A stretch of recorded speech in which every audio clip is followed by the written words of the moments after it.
Hello friends, welcome to our first video lecture of unit number 2 of Computer and Network Security. Myself Nikul Jaiswal, lecturer in Computer Engineering, Sri KJ Polytechnic, Bharuch. So unit number 2, name of the unit number 2 is Organizational Security. So in this unit, we discuss the security parameters that need to be considered by the organizations.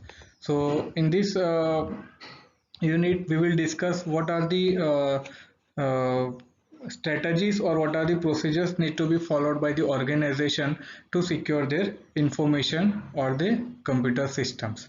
So we have four major topics in unit number 2.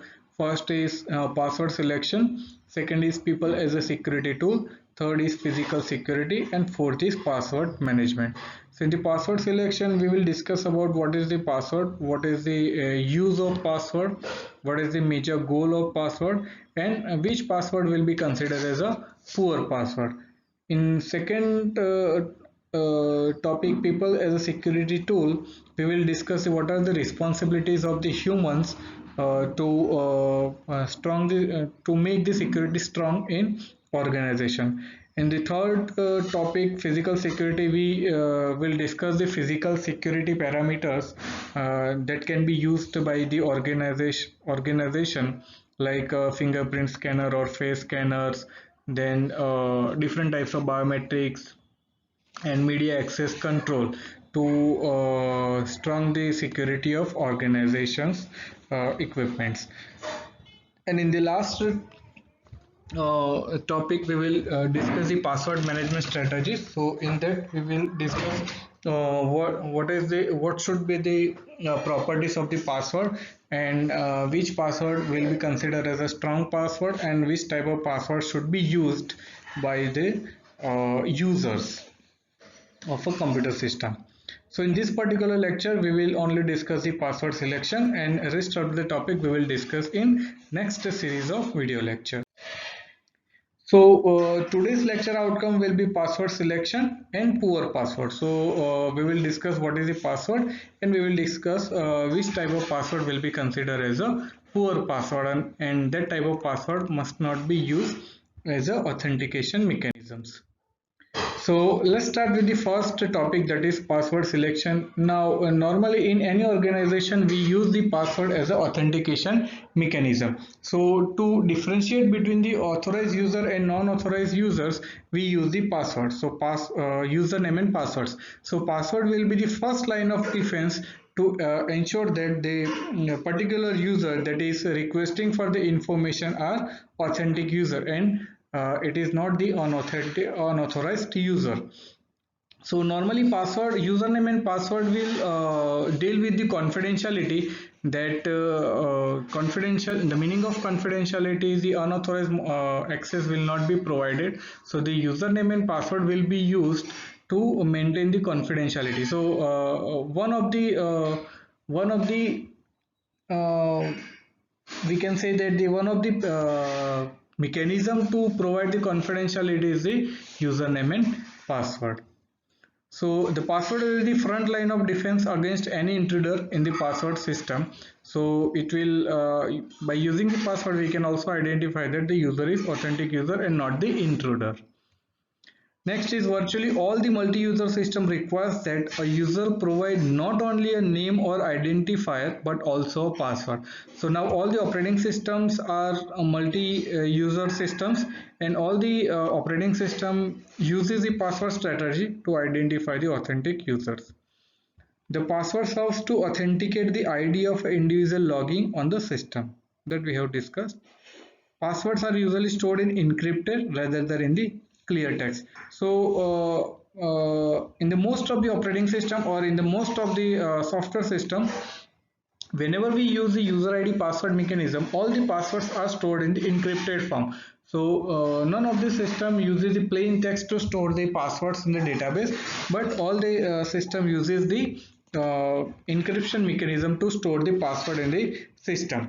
Normally all the Windows operating system or all the Windows or Linux recent Windows or Linux operating system uses the hash function to store the password. So we will discuss the hash function in unit number 3, but most of the recent OS uses the hash function to calculate the hash value of the password, and that hash value will be stored in the system, and clear text will not be stored in as a password in the system.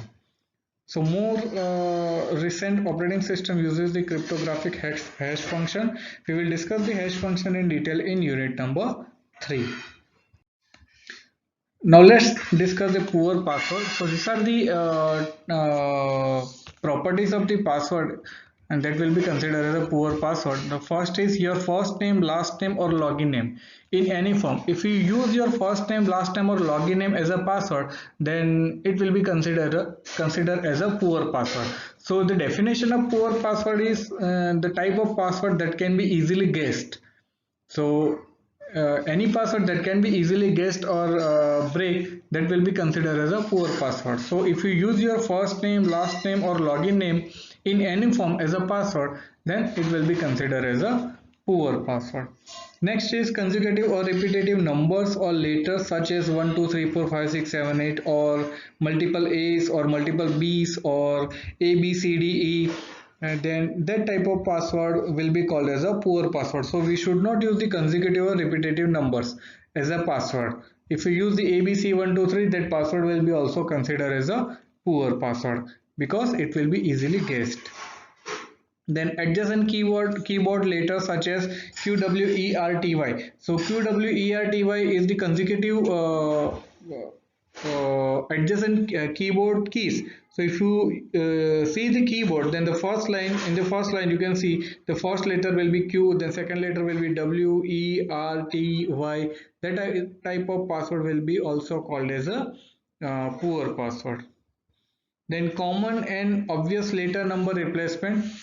So many of the user uses the letter O, replace the letter O with the number 0. So this type of password also will be called as a poor password. Then easily guessed personal information such as names and date of birth, then family members, then pets and close acquaintances.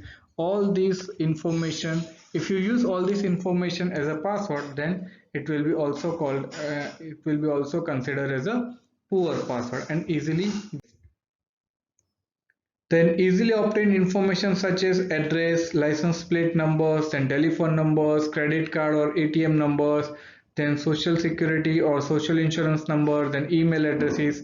All this personal information should not be used in any form in a password. If you use this information in password, then this will be considered as a poor password.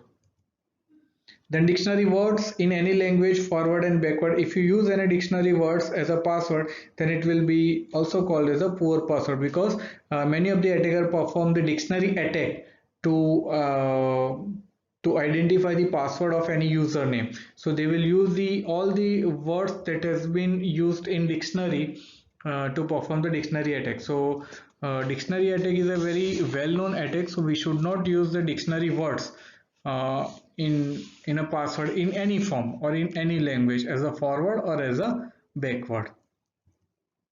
Then popular book titles, movie titles or phrases. We should not use the book titles or movie titles as a password because it can be easily guessed, and that type of password will be also called as a poor password.